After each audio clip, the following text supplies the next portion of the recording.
where there have been media reports trying to paint you as anti-Semite. What do you say to those reports about you and what you said? Please clarify.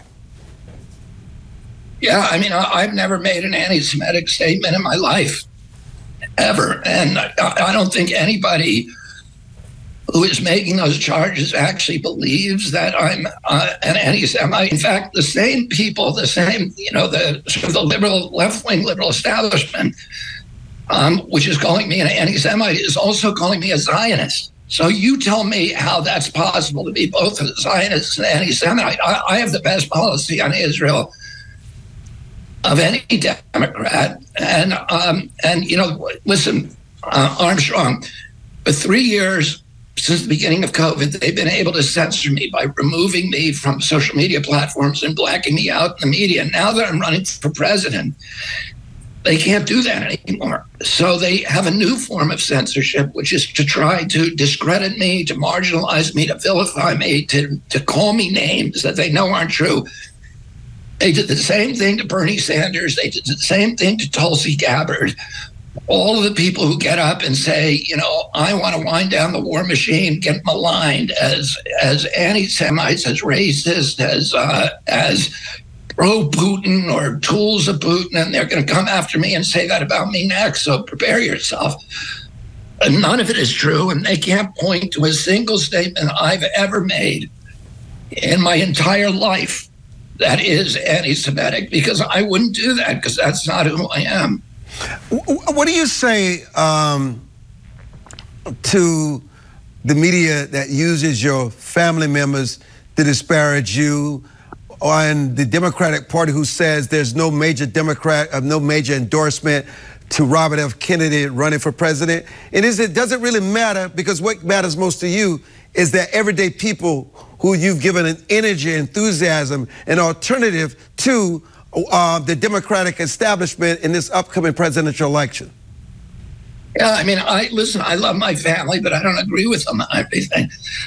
And I don't, I think there's a lot of Americans who don't have 100% agreement with their families. I don't agree with them on many family members on the war, on censorship. I have 5 of my family members who are working for the Biden administration, and other ones that are working in, with 501c3s that are engaged in, essentially business with the Biden administration. So I'm not, I love my family, and they have their right to their opinions. I don't think those, are under normal conditions would be family disputes like that would be newsworthy. But I think at this point, the media, the corporate-owned media, throws everything at me that they can to make sure that people are not listening to my arguments, not listening to my facts, but are instead making judgments about me to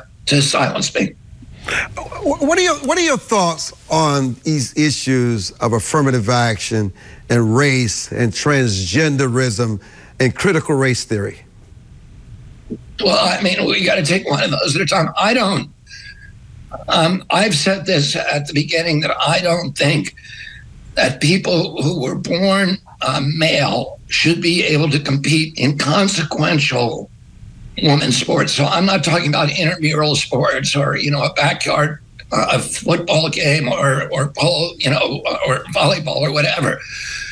But if you're, my uncle, Ted Kennedy, was the author of Title IX. And I watched him push that through for a decade before he got it through, to make sure to give a chance to women's sports to flourish, where they were prejudiced against on the college campuses. I have Armstrong. I have a niece, my wife Cheryl's niece, who's at BC right now on a full scholarship for softball.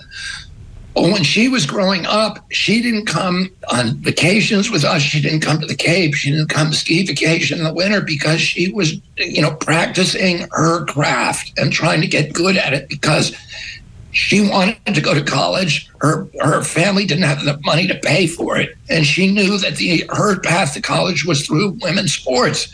Well, it would be criminal, in my view, if a boy walks off a neighboring baseball field and steps onto her field and takes her place away because he has biological advantages, in height and weight and other biological advantages that makes him, that gives him an advantage, an unfair advantage. Anybody who's transgender or makes difficult choices or about their lives, they deserve to be treated with compassion and respect and dignity. But, on this issue, I would say that, I just don't see that it makes sense. In critical race theory? Well, critical race theory, I certainly would not, have a blanket imposition of that interpretation of history in every school. I think, it's important for every nation to recognize, and the United States, that we've had a problematical history, that began with the genocide of the American Indians, the slavery of millions of imported blacks, and that was part of our history. But there's other parts of our history too. And, our American history is like the histories of other nations, is made up of light and darkness. And that, I'm glad that when I was a kid that I got, I fell in love with our country because I was taught, the aspirational parts of our history. And, I learned it's important to learn and recognize those other parts as well. But I don't think something that just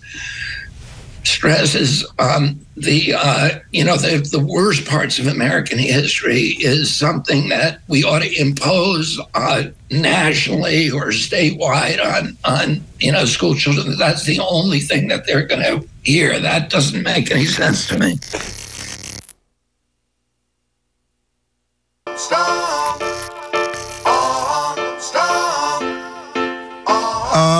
Any thoughts on the debate and Ron DeSantis already finding a position for you if he's elected?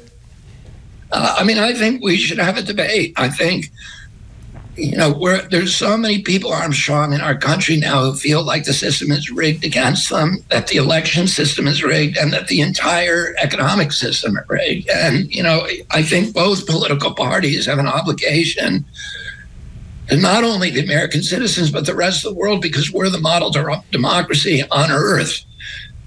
We have an obligation to model elections that are actually democratic, where, it's not like the old Soviet Union where the political party picks the nominees and the election is just a kabuki theater of democracy. It's not real democracy. I think it's good to give people a choice. It's good to have, people actually campaigning in New Hampshire, to visiting the nail salons and the barber shops and the diners and the gas stations, and being forced, the national political candidates are forced to go to town halls and meet real people and not just do these phony rallies where they carpet bomb the states with advertising that they get, from borrowing money from billionaires, and then dropping in for a staged rally every once in a while. That we ought to have real democracy with a lot of people running, and people, the American people actually being allowed to make choices and not, being chosen by the political party. So that would be my hope. I much respect for your love for this country. You're wanting to run and making the sacrifices with the attacks, people creating a person that you don't even recognize and calling them Robert Kennedy Jr. And I really appreciate your sitting down with us today to answer the tough questions and being sincere. And we look forward to having you in our broadcast house. And again, we wish you well. Your family has sacrificed so much for the continued greatness of this country. We appreciate you and the legacy that you're building. And thank you again for joining us for this edition of the Armstrong Williams Show.